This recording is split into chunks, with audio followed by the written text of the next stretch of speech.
Gempa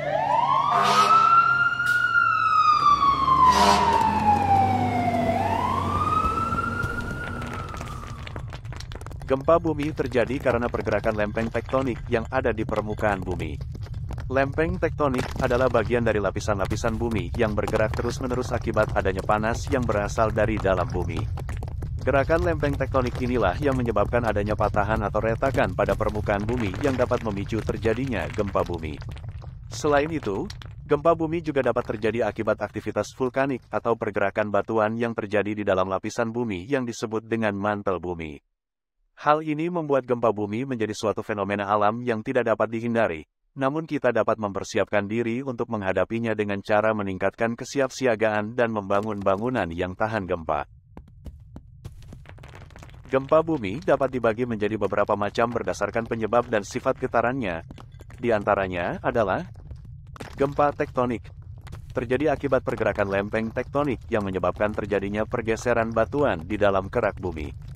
Gempa ini merupakan jenis gempa bumi yang paling sering terjadi.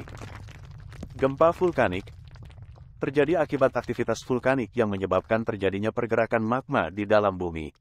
Gempa ini umumnya terjadi di sekitar gunung berapi. Gempa tektonik dangkal terjadi pada kedalaman kurang dari 70 km di bawah permukaan bumi.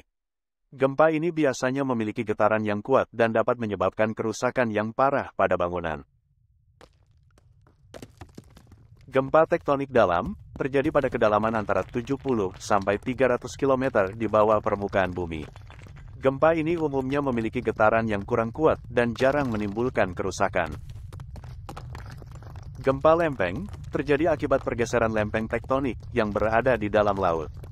Gempa ini dapat memicu terjadinya tsunami.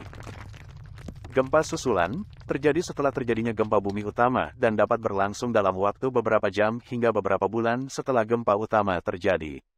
Gempa susulan dapat memicu terjadinya kerusakan tambahan pada bangunan yang sudah rusak akibat gempa utama. Itu beberapa macam gempa bumi yang dapat terjadi, dan jenis-jenis gempa ini dapat berbeda dalam sifat dan dampaknya pada lingkungan dan masyarakat.